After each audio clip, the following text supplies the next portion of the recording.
الصبح بدا من طلعته. اللہ کے محبوب علیہ الصلوۃ والسلام نے محنت، تندہی، کوشش اور کد و کاوش کے ذریعے لوگوں تک پیغام حق کا ابلاغ کیا. سب سے پہلے حضور کی اہلیہ حضرت سیدہ خدیجہ الکبریٰ رضی اللہ تعالی عنہا ایمان لاتی ہیں.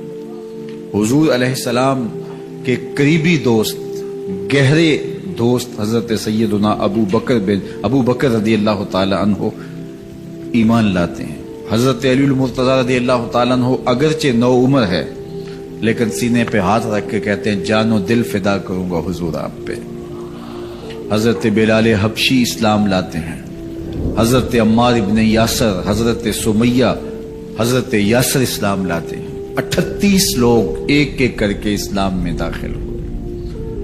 کفار تو چاہتے تھے کوئی دوسرا شخص ان کے ساتھ کھڑا نہ ہو، تو جب 38 لوگ حضور کے ساتھ کھڑے ہو گئے تو ان کے لیے بڑا اذیت ناک لمحہ تھا کہ یہ تحریک جس کو ہم روکنا چاہتے ہیں یہ پھیلتی چلی جا رہی ہے. لوگ اس کے ساتھ شامل ہوتے چلے جا رہے ہیں اور لوگ ان کے لیے محبتیں اور ان کے لیے پیار پیش کرتے چلے جا رہے ہیں. عبداللہ ابن جدعان کے گھر کے قریب سے میرے حضور گزر رہے تھے کہ ابو جہل نے دیکھ لیا اور ہاتھ میں نوکیلا پتھر پکڑا اور حضور پہ حملہ آور ہو گیا. آقا کریم علیہ السلام نے کوشش کی کہ الجھاؤ پیدا نہ ہو، لیکن یہ اس بات پہ تلا ہوا تھا کہ حضور کو اذیت دے. اس نوکیلے پتھر سے حملہ آور ہو کے حضور کو گہرے زخم دیتا ہے، حتیٰ کہ حضور کے مبارک بدن سے خون بہنے لگ جاتا ہے. وہاں سے حضور سین حرم میں پہنچتے ہیں اور اللہ کے حضور سر بسجود ہو جاتے ہیں. حضور کے چچا حمزہ بن عبد المطلب ابھی اسلام نہیں لائے تھے. وہ شکار کھیل کے واپس آ رہے ہیں اور جب وہ شکار کھیل کے آتے تھے تو بڑا اترا کے چلتے تھے. انہوں نے سنا کہ 2 لونڈیاں آپس میں بات کر رہی ہیں. اس کو پتا ہوتا نا کہ اس کے بھتیجے کے ساتھ کیا سلوک ہوا ہے تو یہ کبھی بھی ایسی چال نہ چلتا. اس کی ٹوری کوئی اور ہوتی تو رک گئے، قدم خود بخود ٹھہر گئے. رک کے پوچھا کیا ماجرا ہوا؟ کہا تمہارے بھتیجے کو ابو جہل نے مارا ہے اور اس کے نازک بدن سے خون بہتا رہا. وہ خاموش تھا لیکن اس نے جان بوجھ کے زیادتی کی اس پر. بس غصے میں بپھر گئے. سین حرم کے آس پاس قریش اپنی مسجدیں جمائے بیٹھے ہوتے تھے ٹولیوں کی شکل میں. آج امیر حمزہ آئے اور ابو جہل کو تلاش کر کے اپنی کمان کو زور سے اس کے سر پہ مارا اور اس کا سر پھٹ گیا اور ساتھ بولے تم نے ہمارے بھتیجے کو لاوارث سمجھا ہے. اب اس کے حواری کھڑے ہو گئے لیکن ابو جہل بڑا کائن شخص تھا. اس نے سمجھا کہ یہ تو اب تنہا ہیں لیکن لڑائی کی آگ روشن ہوگی تو بنو ہاشم بھی نکل آئیں گے تو یہ لڑائی لمبی ہو جائے گی. تو اس کا سبب میں ہوں، قصور میرا ہے. اس نے کہا بس مجھ سے غلطی ہو گئی. اس طرح اس نے بات کو ٹال دیا. اب حضور کے چچا حضور کو ڈھونڈ رہے ہیں.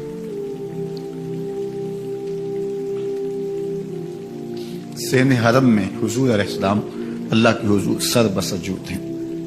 یہ پاس جا کے کھڑے ہو گئے اور کہا یا ابن اخی، اے میرے بھائی کے بیٹے، اے میرے بھتیجے. لیکن حضور سر نہیں اٹھایا. اللہ کے حضور اپنے دکھڑے بیان کر رہے ہیں. اسی کسے دے کچھ نہیں لگ دے تے نہ کوئی ساڈا دردی.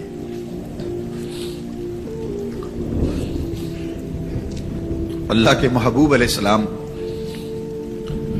اللہ کے حضور سر بسجود ہے. انہوں نے پھر کہا یا ابن اخی، اے میرے بھائی کے بیٹے.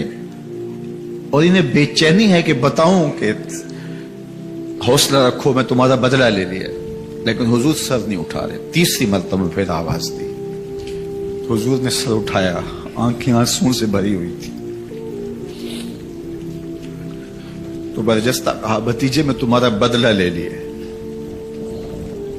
میرے حضور نے فرمایا چچا مجھے اس کی کوئی خوشی نہیں ہوئی. یہ حیرت زدہ ہو گئے کہ اتنا بڑا کام اس وقت مکے کا اتنا بڑا سورما اور میں اس سے ٹکرا کے آیا ہوں اور یہ کہہ رہے ہیں مجھے کوئی خوشی نہیں ہوئی. قسمت اچھی تھی. بولے بھتیجے تم کیسے خوش ہوتے ہو؟ کہا جس رب کو میں مانتا ہوں اس کو تم بھی مان لو. تو امیر حمزہ کی قسمت اچھی تھی تو آگے بڑھے اور اسلام قبول کر لیا. 38 لوگ پہلے مسلمان تھے، یہ 39 میں مسلمان ہو گئے. بس ان کا اسلام لانا مسلمانوں کے لیے تسکین قلب کا سامان ہوا. حضور کی آنکھوں میں امٹتے ہوئے آنسو. آگے بڑھے، کعبے کو غلاف کو پکڑا، کہا اللہم اعز الاسلام باحب الرجلین الیک بعمر ابن الخطاب اور بعمر ابن حشام. اے اللہ ایک شیر دیا ہے، ایک شیر اور دے دے. اب تیری مرضی، یا عمر بن خطاب دے دے یا عمر بن حشام دے دے. اگرچہ اس نے میرے اوپر پتھر برسائے ہیں، مجھے زخمی کیا ہے، لیکن اگر دین کی تقویت اس سے ہو سکتی ہے تو مالک مجھے کوئی غصہ نہیں. چاہے عمر بن حشام، یہ ابو جہل کا نام ہے، مجھے چاہے ابو عمر بن حشام دے دے یا عمر بن خطاب دے دے. ایک شیر دے دیا، ایک شیر اور عطا کر دے. حضور کعبہ کے غلاف سے لپٹ کے اللہ کے حضور دعائیں مانگ رہے ہیں. 39 لوگ اسلام لا چکے ہیں، 40ویں کا انتظار ہے. اللہ کے محبوب علیہ السلام کی دعائیں ہیں، حضور کی التجائیں ہیں. ادھر یہ خبر پورے مکے میں پھیل جاتی ہے کہ حمزہ بھی ایمان لے آئے. کفار پر سراسیمگی سی کیفیت پیدا ہو جاتی ہے کہ ہم تو سمجھتے تھے کہ یہ 2-4 لوگ ہیں، 10, 15, 20 لوگ جمع ہو جائیں گے، اور اس طرح کے لوگ بھی اگر ان کے ساتھ شامل ہو گئے تو ان کا راستہ نہیں روکا جا سکے گا. وہ سر جوڑ کے سوچنے لگے، ابو جہل کو کوسنے دینے لگے اس نے کیوں یہ ظلم کیا کہ اس کا نتیجہ یہ پھر ہمیں بھگتنا پڑ رہا ہے. اس کے لیے کوئی تدبیر کرنی چاہیے، اس کے لیے کوئی حکمت سوچنی چاہیے. 26 سال کا نوجوان ہے، خطاب کا بیٹا ہے، نام عمر ہے. اپنے گھر کے اندر پیچ و تاب کھا رہا ہے کہ اگر یوں ہی اسلام پھیلتا رہا تو ہمارے بتوں کے خلاف اٹھنے والا یہ نظم اتنا پھیل جائے گا کہ روکنا مشکل ہو جائے گا. آباء و اجداد کی کہانیاں ختم ہو جائیں گی. یہ ایک نیا دین ایسے پنپتا رہا تو پھر اس کو روکا نہیں جا سکے گا. کون روکے؟ دل میں خیال آیا اس کا ایک ہی حل ہے کہ بانی اسلام کی زندگی کا چراغ گل کر دیا جائے. لیکن یہ اتنا بڑا کام کون کرے؟ سوچا خود کروں گا. اٹھتی جوانی اور یہ پہلوانی کا زمانہ تھا عمر بن خطاب کا. اعضاء میں توانائی، طبیعت میں جوش، تلوار حمائل کی. دوپہر کے وقت خیال آیا تو کڑکتی دوپہر میں چل پڑے. سنسان گلیاں ہیں، سخت گرمی ہے، لوگ دیواروں سے لگ کے چلتے ہیں اگر کوئی کسی کو کسی مجبوری کے تحت کہیں جانا بھی پڑے. لیکن یہ مست ہاتھی کی طرح اپنے ارادے کو عملی جامہ پہنانے کے لیے گھر سے نکل پڑتے ہیں اور اس انداز سے تلوار حمائل کیے ہوئے آگے بڑھ رہے ہیں. نعیم بن عبداللہ آگے سے آ رہے تھے. آنکھوں میں اترا ہوا نشہ دیکھا، کہانی سمجھ گئے. یہ بھی مسلمان ہو گئے تھے لیکن ابھی ایمان ظاہر نہیں کیا. کہا عمر کدھر کے ارادے ہیں؟ کہا بانی اسلام کا چراغ بجھانے جا رہا ہوں. یہ روز روز کی کہانی ختم کرنے جا رہا ہوں. آج حمزہ ایمان لائے ہیں، کل کوئی اور آ جائے گا، پھر اس تحریک کو روکنا مشکل ہو جائے گا. نعیم بن عبداللہ مسکرا کے بولے گھر کی خبر لی ہے؟ کہا کیا ہوا میرے گھر کو؟ کہا تمہاری بہن فاطمہ بھی اس محمد کی غلام بن گئی ہے، تمہارا بہنوئی سعید بن زید بھی اس کا نوکر بن گیا ہے. بس بپھر گئے. وہ جو غصہ تھا وہ ادھر منتقل ہو گیا، بہن کے گھر کا رخ کیا. جب دروازے پہ پہنچے تو اندر سے قرآن پڑھنے کی آواز آ رہی ہے. جو کہا گیا تھا، جو سنا تھا، اس کا یقین پیدا ہو گیا. زور زور سے دروازے کو کھٹکھٹانے لگے. بہن نے دیکھا کہ بھائی ہے. جو قرآن پڑھ رہا تھا اس کو چھپا دیا اور خود دروازہ کھولا. بس پیٹنا شروع کر دیا، مار مار کے سر پھوڑ دیا. خون بہ رہا ہے.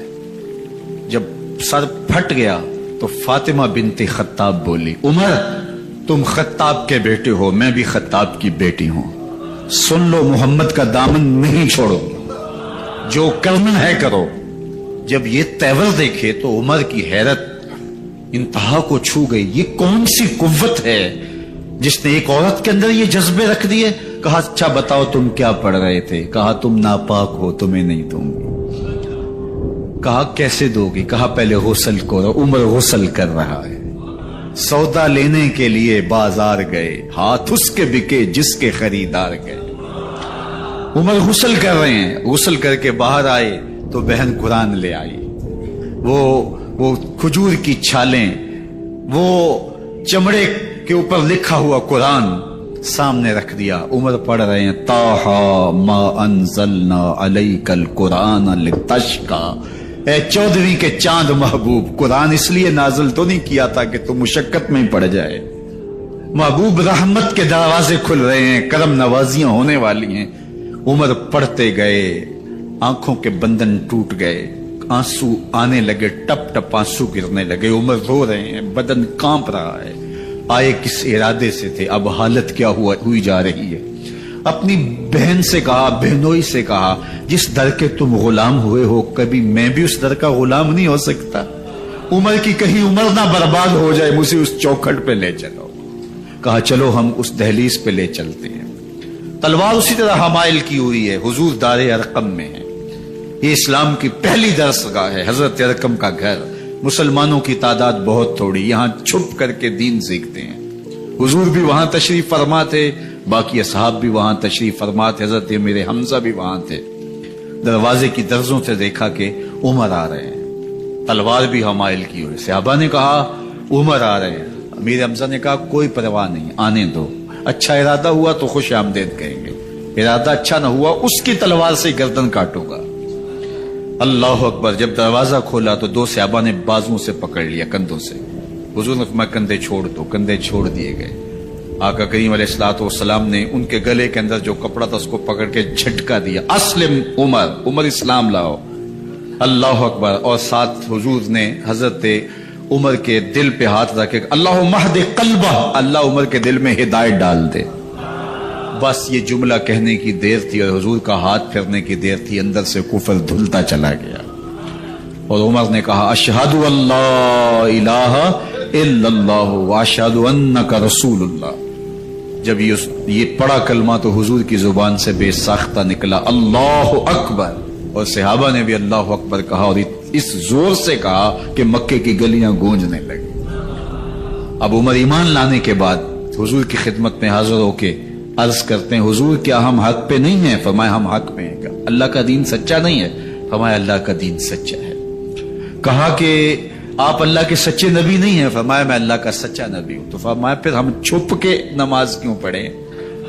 کہا کہ عمر تم جانتے ہو حکمت ہے، اتنے جو ہے وہ ہماری تعداد نہیں، اور کفار کا جور و ظلم و ستم۔ عرض کی حضور ہم کعبۃ اللہ میں جا کے نماز پڑھیں گے۔ مسلمانوں کی دو صفیں بن گئی، ایک صف کی قیادت امیر حمزہ کر رہے ہیں، ایک صف کی قیادت حضرت فاروق اعظم کر رہے ہیں، درمیان میں حضور چل رہے ہیں، اور روایات میں آتا ہے حضرت عمر چلتے جاتے ہیں اور ساتھ لا الہ الا اللہ پڑھتے چلے جا رہے ہیں۔ اور پھر جا کے وہاں پہنچے تو وہاں جو صنادید قریش تھے ان پر سختہ طاری ہو گیا۔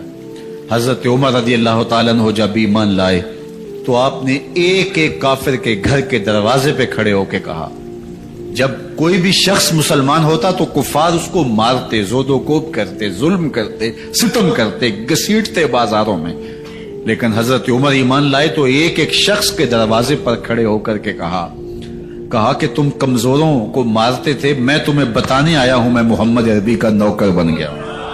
بلکہ آپ نے اعلان کیا جس نے اپنی بیوی کو، بیوہ اور بچوں کو یتیم کروانا ہو اور اپنے ماں باپ کی کمر کو جھکانا ہو وہ عمر کے مقابلے میں آئے۔ اللہ اکبر۔ زنیرہ نامی ایک خاتون تھی، بہت کمزور، راوی کہتا ہے کہ اس کی ہڈیوں میں گودا نہیں تھا، عشق رسول تھا، اور اس کا ظالم آقا اس کو مارتا ہے، اور جب مار مار کے تھک جاتا ہے، ادھر سے عمر آ رہے ہیں، یہ اسلام لانے کے پہلے کی کہانی ہے، ادھر سے عمر آ رہے ہیں، تو اس نے کہا عمر تم جوان آدمی ہو تو یہ چھوڑتی نہیں ہے اپنے نبی کا نام، ذرا تم آؤ۔ تو عمر کوڑا پکڑ لیتے اسے مارتے ہیں، مارتے مارتے تھک جاتے ہیں تو پانی پینے لگتے ہیں، تو کہتے ہیں مجھے تیرے پہ ترس نہیں آیا لیکن میں ذرا پانی پینے لگا ہوں، اور پھر گلے کے اندر کپ ڈال کر کے کوڑا اس کی رسی کو بل دیتے ہیں اور اس کی آنکھیں باہر نکل آتی ہیں اور کہتے ہیں بلا اپنے نبی کو جو تیری آنکھوں کی بینائی واپس کرے۔ اللہ اکبر۔ تو اس نے آسمان کی طرف منہ کر کے کہا مالک میں کبھی بھی آنکھوں کی بینائی نہ مانگتی، لیکن اب تیرے نبی کی عزت کا سوال ہے۔ آنکھوں کی بینائی واپس ہو جاتی ہے۔ زنیرہ کو بڑا مارا، آج عمر گلیوں میں آنکھوں میں آنسو ہیں اور عجیب دلے بےتاب ہے، اور کہتا ہے آؤ بھئی میں حضور کا غلام بن گیا ہوں، تمہیں بتانے آیا ہوں۔ زنیرہ نے موڑ کاٹا تو آگے عمر یہ آواز دے رہے تھے۔ زنیرہ ایک کونے پہ کھڑے ہو کے رو کے کہتی ہے عمر تم تو بڑے اس دن جوش و غضب میں تھے اور تم مارتے ہوئے تھکتے نہیں تھے۔ تو عمر نے کہا زنیرہ اس دن میں نے دیکھا نہیں تھا، اب میں محمد عربی کو دیکھ آیا ہوں۔ جنہ ویکھیا نہیں ہو کرن گلاں، جنہ ویکھیا نہیں ہو کرن گلاں، جنہ ویکھیا ہو تے بول دے نہیں، جڑے محرم راز حقیقت دے اور راز حقیقت کھول دے نہیں۔ تو حضرت عمر رضی اللہ تعالیٰ عنہ ایمان لائے۔ حضرت عبداللہ ابن مسعود رضی اللہ تعالیٰ عنہ فرماتے ہیں کہ حضرت عمر کا ایمان لانا مسلمانوں کے لیے عزت کا سبب تھا، ان کا ہجرت کرنا مسلمانوں کی نصرت تھی، اور ان کی خلافت مسلمانوں کے لیے رحمت تھی۔ حضرت عمر رضی اللہ تعالی عنہ وہ ہیں کہ میرے حضور نے فرمایا لوگوں جب نیک لوگوں کا ذکر کرو تو میرے عمر کا تذکرہ ضرور کیا کرو۔ میرا عمر وہ ہے کہ جب وہ ایک جگہ ایک سمت سے آ رہا ہو، ایک گلی اور بازار سے آ رہا ہو تو شیطان بھی آ رہا ہو، عمر کو دیکھ کے راستہ تبدیل کر لیتا ہے۔ حضرت عمر رضی اللہ تعالی عنہ کی طبیعت کے اندر جو جاہ و جلال تھا، طبیعت کے اندر جو سختی تھی، وہ اسلام کے اندر آ کر بھی قائم رہی، اور آپ نے وہی سختی، وہی جاہ و جلال جو پہلے مسلمانوں کے خلاف تھا، اب کفار کے خلاف، منافقین کے خلاف حضرت عمر کی طبیعت کے اندر وہ جوش و خروش بدستور موجود رہا۔ لیکن جس دن آپ خلیفہ بنے تو اس دن آپ نے ممبر پہ چڑھ کے جو خطبہ دیا اس میں کہا لوگوں میں سخت اس لیے تھا کہ رسول اللہ نرم تھے، پھر میں سخت اس لیے تھا کہ حضرت ابوبکر صدیق نرم تھے، اب میں تخت خلافت پہ بیٹھا ہوں، اب میری سختی جو ہے وہ نرمی میں تبدیل ہو گئی، صرف فاسقوں، فاجروں اور باغیوں کے لیے میں سخت ہوں، باقی تمہارے لیے نرم ہوں۔ سب سے کم جو تنخواہ بیت المال سے اگر کسی وجود نے لی ہے تو وہ حضرت عمر رضی اللہ تعالیٰ عنہ نے لی، صرف 2 جوڑے لیتے تھے سال میں، اور راوی کہتا ہے کہ میں نے دیکھا ہے کہ اس میں بھی 17 پیوند لگے ہوتے تھے۔ حضرت عمر رضی اللہ تعالیٰ عنہ کا طرز زندگی، آپ کا انداز معاشرت اور آپ کا انداز خلافت، ہر لمحہ آپ کی زندگی کا اٹھا کے دیکھیے کتنی مرتبہ قرآن حضرت عمر کی رائے کے مطابق نازل ہوا ہے۔ اللہ تعالیٰ جل شانہ نے ان کو صاحب الہام بنایا تھا۔ ہر امت میں کوئی صاحب الہام ہوتا ہے، حضور کی امت کا صاحب الہام حضرت عمر رضی اللہ تعالیٰ عنہ، اور آقا کریم نے انہیں اپنا وزیر قرار دیا، فرمایا میرے 2 وزیر آسمانوں میں ہیں، 2 وزیر زمینوں میں ہیں، آسمانوں کے وزیر ابو جو ہے وہ جبرائیل اور میکائیل ہیں، اور زمین کے وزیر ابو بکر اور عمر ہیں رضی اللہ تعالی عنہما۔ تو اللہ تعالیٰ جل شانہ نے حضرت سیدنا صدیق اکبر کے بعد حضرت سیدنا عمر بن خطاب رضی اللہ تعالیٰ عنہ سے جو کام لیا، مختصر دور خلافت کے اندر 10 سال 6 ماہ 4 دن آپ نے خلافت فرمائی ہے، لیکن کہاں سے چلے اور یہاں مکران تک، بلوچستان کا حصہ ہے، یہاں تک آپ کی سلطنت کی حدود وسیع، ادھر آرمینیا تک جا پہنچے، حمص فتح کیا، قادسیہ، یرموک، آپ ذرا دیکھیے کہ کہاں تک آپ کی فوجوں کے گھوڑے دوڑتے رہے، اور اللہ تعالیٰ جل شانہ نے ان کو جو توانائی، عدل و انصاف کی قوت عطا فرمائی۔ اللہ اکبر، جب زمین پہ عدل کیا ہو تو زمین بھی حکم مانتی ہے۔ اور حضرت عمر وہ تھے جن کا حکم ہوائیں بھی مانتی تھی، زمین بھی مانتی تھی، جن کا حکم جو ہے وہ آگ بھی تسلیم کرتی تھی اور دریا بھی ان کا حکم مانا کرتے تھے۔ مصر کے اندر رسم بد جاری تھی، یہ رسم بد جاری تھی کہ سال کے بعد ایک دو شیزہ کو زیورات پہنا کے اچھے لباس میں ملبوس کر کے دریا کی بھیڑ چڑھایا جاتا، اس کی قربانی دی جاتی، اس کا خون بہتا تو دریا چلتا۔ جب اسلام مسلمانوں نے مصر فتح کیا تو گورنر نے لکھا کہ اسلام تو اس طرح کی رسوم کی اجازت نہیں دیتا، لیکن خشک سالی ہے، لوگوں کی فصلیں ویران پڑی ہے، تو حضرت کیا کیا جائے؟ تو حضرت عمر رضی اللہ تعالیٰ عنہ کو جب قاصد آ کے پیغام دیتا ہے تو کاغذ کے ٹکڑے پہ لکھتے ہیں بسم اللہ الرحمن الرحیم، مصر کے نیل کی جانب عمر کا خط لکھتے ہیں، اے نیل اگر تو اللہ کے حکم سے چلا کرتا ہے تو چل، ورنہ ہمیں تیرے چلنے کی کوئی حاجت نہیں ہے۔ اور قاصد کو کہا یہ خط لے جاؤ اور جا کے دریائے نیل میں پھینک دو۔ قاصد جا کے خط دریائے نیل میں پھینک دیتا ہے، پانی آتا ہے، ایسا دریائے نیل چلا 14 صدیاں ہوئی ہیں آج تک کبھی بند ہی نہیں ہوا۔ دریا حکم مانتے ہیں، آگ نکلتی ہے، لوگ حضرت عمر رضی اللہ تعالی عنہ کے پاس آئے، حضرت لاوا پھوٹا ہے، آگ نکل رہی ہے اور مدینے کی طرف بڑھ رہی ہے، اب کیا کیا جائے؟ فائر بریگیڈ تو زمانے میں تھی نہیں۔ عمر نے اپنی قمیض اتاری، جس قمیض پہ 17 پیوند لگے ہوئے تھے چمڑے کے، کہا یہ قمیض لے جاؤ، جدھر آگ بڑھ رہی ہے آگے ڈھالنا، آگ پیچھے بھاگ جائے گی۔ زلزلہ آتا ہے تو زمین پہ دھرا مارتے ہیں، زمین رک جا، کیا عمر نے تیری چھاتی پہ عدل نہیں کیا ہے؟ تو یہ عمر ہے رضی اللہ تعالی عنہ کہ جن کے انصاف کی وجہ سے، جن کے عدل کی وجہ سے اللہ تعالیٰ کی رحمات اور اس کی برکات کا نزول ہوتا تھا، اور اللہ تعالیٰ نے مسلمانوں کو وہ آبرومند حکومت دی۔ کائنات کی تاریخ کے اندر ایسی حکومت آپ نے نہیں دیکھی ہوگی جو حضرت عمر نے حکومت کی ہے۔ اللہ اکبر! فرمایا فرات کے کنارے پہ ایک کتا بھی پیاسا مر گیا تو اس کا حساب بھی عمر سے ہوگا۔ جب اتنے علاقے فتح ہو گئے تو ایک دن حضرت عمر بیٹھ کے رو رہے تھے، تو کسی نے کہا حضرت رو کیوں رہے ہیں؟ فرمایا کہ میں اس لیے رو رہا ہوں کہ فلاں پل سے بکریاں گزری ہیں، تو پل کے اندر شکستگی تھی، ٹوٹا ہوا تھا پل درمیان میں کچھ، اس میں ایک بکری کی ٹانگ ٹوٹ گئی ہے، تو میں ڈرتا ہوں کہیں اس کا حساب نہ لیا جائے، کہ میرا رب یہ نہ پوچھے کہ عمر تو نے پل صحیح تعمیر نہیں کروائے تھے کہ ایک بکری کی ٹانگ کیوں ٹوٹی ہے۔ یہ ہے حضرت عمر رضی اللہ تعالی عنہ۔ اللہ اکبر!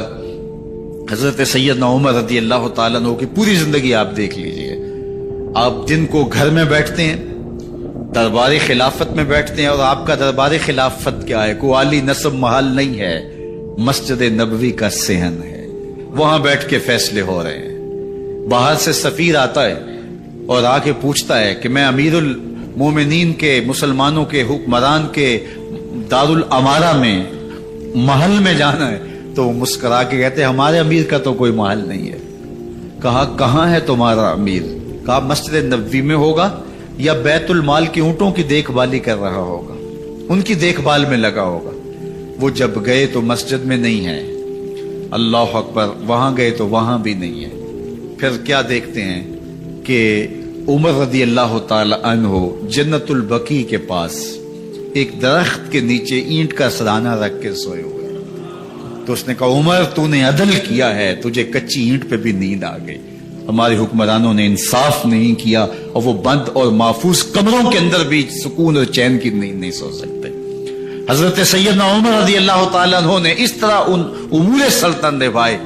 آپ دن کو لوگوں کی دیکھ بھالی کرتے، لوگوں کی ضروریات سنتے سمجھتے، اور جب رات پڑتی لوگ سو جاتے، عمر مدینے کی گلیوں میں پہرا دیتے۔ کائنات نے کوئی ایسا بھی حکمران دیکھا ہوگا؟ اللہ اکبر! وہ مجاہد جو مختلف محاذات پہ گئے ہوئے ہوتے، ان کے گھروں کی دیکھ بھالی کرتے، ان کی ضروریات کا خیال رکھتے، ان کی آبرو کا پہرا دیتے۔